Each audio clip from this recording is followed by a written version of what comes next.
Chaque matin, le système de glucoscan YouTube. Pas les vidéos publiées par les grands médias, ce que les gens cherchent massivement. Et cette semaine, la chaleur domine. La vidéo de BBC News sur l'incapacité du Royaume-Uni à affronter la chaleur extrême a atteint 167 000 vues, avec un ratio x0 les abonnés de la chaîne. Le reportage de TF1 Info à Phoenix comptait 97 000 vues. Une autre vidéo de BBC News sur le rôle du changement climatique dans les canicules, les sécheresses, les incendies et les inondations en comptait 43 000. Dans les deux cas, le ratio était x0 les abonnés de la chaîne. Et 31 000 vues pour France 24 English sur la 5e vague de chaleur de l'été en Europe, là encore avec un ratio x0. Derrière ces recherches, une question. Quelles sont les causes et les conséquences de la vague de chaleur en Europe ? Pour y répondre, on a fouillé notre corpus. 13 sources dans 9 pays. On ne vous dit pas quoi penser, on vous montre qui dit quoi.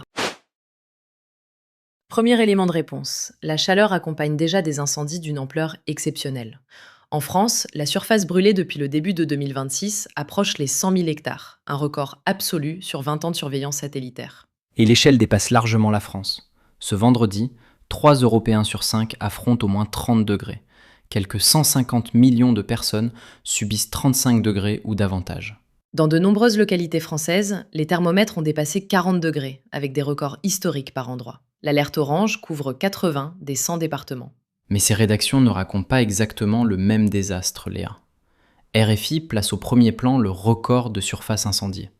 The Guardian élargit l'image à la population européenne exposée.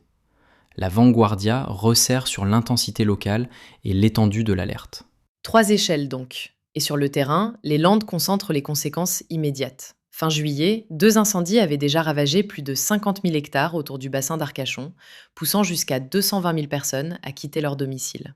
Puis, le 14 août, un nouveau feu a parcouru 1100 hectares de pins à Luglon en moins de 24 heures. Il progressait jusqu'à 2 km du centre du village. Le Daily Maverick insiste sur un feu encore rageur et une situation défavorable, en reprenant les mots du responsable régional, Gilles Clavreul. La Vanguardia, elle, met l'accent sur l'urgence. Les 15 heures suivantes devaient être déterminantes avant les pluies attendues le week-end. Donc, première conséquence claire, une chaleur très étendue, des surfaces brûlées records et des évacuations massives. Pour les causes, il faut encore distinguer ce qui favorise les flammes de ce qui les déclenche. Et cette distinction change tout. Une canicule et une végétation sèche rendent le feu plus probable et plus violent, mais elles ne suffisent pas à identifier l'étincelle. Pour les déclenchements, le ministère de l'Intérieur comptabilise 474 personnes interpellées depuis le 1er juillet, dont 183 mineurs. Le Figaro insiste donc sur la responsabilité humaine. 9 départs sur 10 seraient liés à des comportements humains, la foudre expliquant l'essentiel du reste. Et la presse britannique précise le tableau. Environ 70% des personnes détenues sont soupçonnées d'avoir agi délibérément, les autres accidentellement, écrit The Guardian. Mais ça répond seulement à qui ou quoi allume le feu. Pourquoi ces départs deviennent-ils aujourd'hui si difficiles à contenir ? C'est là que le cadrage bascule. The Guardian relie l'assèchement des sols et des cours d'eau à un continent qui se réchaufferait environ 2 fois plus vite que la moyenne mondiale. CNA ajoute qu'un hiver humide a fait pousser davantage de végétation, ensuite desséchée par les canicules successives. Beaucoup plus de combustible disponible. Donc la fracture est moins simple qu'humain contre climat. Le Figaro privilégie l'origine des départs et la réponse pénale.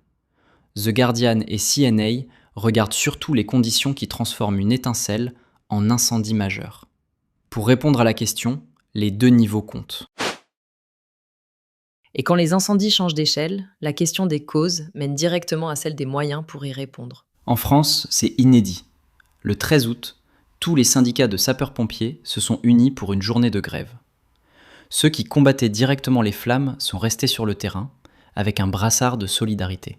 Le regard helvétique, relayé par Courrier International, présente cette mobilisation comme le symptôme d'une crise structurelle. Sur 250 000 pompiers, seuls 44 000 sont professionnels. Le média évoque aussi du matériel obsolète et des masques insuffisants face aux gaz toxiques. Mais une rencontre a bien eu lieu avec le ministre de l'Intérieur, Laurent Nunez, le jeudi 13 août. Ça n'a rien réglé ? Les syndicats se sont déclarés très déçus, rapporte Le Figaro, avant d'annoncer une mobilisation fin septembre. Le quotidien insiste sur des pompiers à bout et sur leur demande de moyens supplémentaires.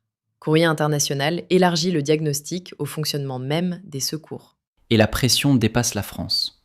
Al Jazeera Arabique rapporte environ 3900 incendies en Croatie depuis le début de l'année, avec une hausse de 75% de la superficie brûlée par rapport à la même période de 2025.